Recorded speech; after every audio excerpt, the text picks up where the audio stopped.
Susilo Bambang Yudhoyono mewariskan ruang fiskal yang sempit di masa akhir pemerintahannya.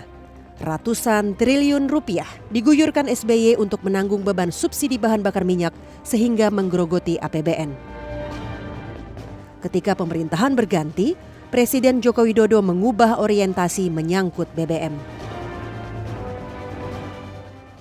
Sebagai konsekuensi dari pengalihan subsidi tersebut, saya selaku Presiden Republik Indonesia menetapkan harga BBM baru yang akan berlaku pukul 00.00 waktu Indonesia bagian Barat terhitung sejak tanggal 18 November 2014.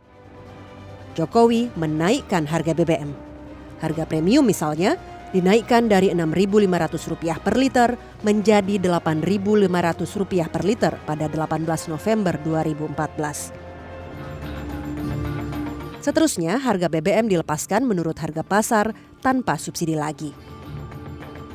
Langkah Jokowi mampu mendongkrak ruang fiskal hingga Rp230 triliun, alias 10 kali lipat lebih tinggi dibandingkan masa akhir pemerintahan SBY.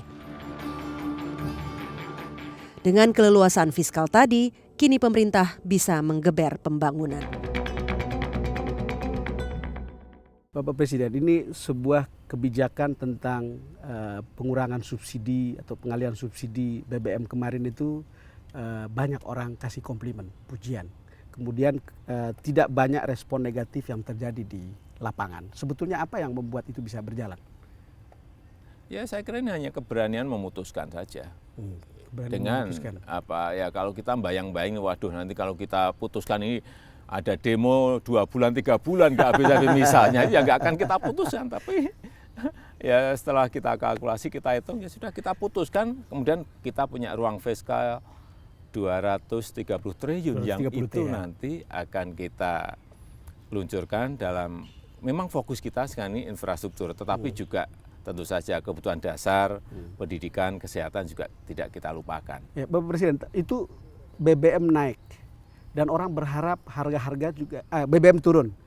Orang berharap juga harga-harga tidak turun. Saya tahu ibu rumah tangga menunggu langkah Bapak Presiden untuk membuat harga-harga bahan-bahan pokok itu tidak naik gitu. Karena sekarang kan belum ada atau sudah ada tanda-tanda akan mulai nurun, tetapi mestinya lebih signifikan begitu. Beberapa barang-barang sudah turun karena kalau Pak Don tahu di bulan Januari kemarin deflasi, tidak inflasi, justru deflasi. Betul. Februari saya kira juga sama, akan sangat rendah sekali. Tetapi memang ada barang-barang tertentu yang kebetulan ini adalah bahan pokok, beras. Ini yang sekarang ini ada sedikit masalah dan ini harus diselesaikan. Tidak ada reserve lagi karena apa? Stoknya kita masih punya sangat banyak. Dan sebentar lagi, paling dalam seminggu 2 minggu ini sudah panen. Saya dengar tadi malam juga saya ditelepon dari Jawa Tengah, Jawa Timur, beberapa kabupaten sudah mulai panen. Di Sragen, di Kudus, di Demak, dan di Jawa Timur, di Ngawi sudah mulai panen. Ini akan memberikan dampak nanti harga beras juga akan. Saya kalau bicara dengan Bapak Presiden soal perut rakyat ini fasih. Jadi ketika kita menginterview ketika Anda menjadi calon gubernur DKI juga tentang perut rakyat itu fasih sekali dan Anda seperti menguasai dari hulu sampai ke hilir. Ya, orientasi kita memang ke sana.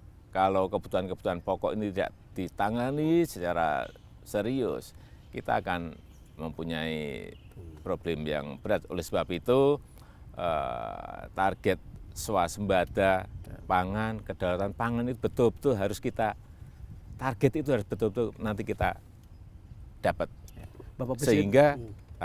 Sehingga pengaruh-pengaruh barang-barang komoditas import itu tidak bisa mempengaruhi harga-harga yang ada di dalam negeri. Bapak Presiden, kita akan lanjutkan perbincangan kita break sejenak. Pemirsa, kami akan segera kembali. Ya, sudah sangat darurat sekali dan tidak bisa dibiarkan bergerak terus. Oleh sebab itu harus di stop.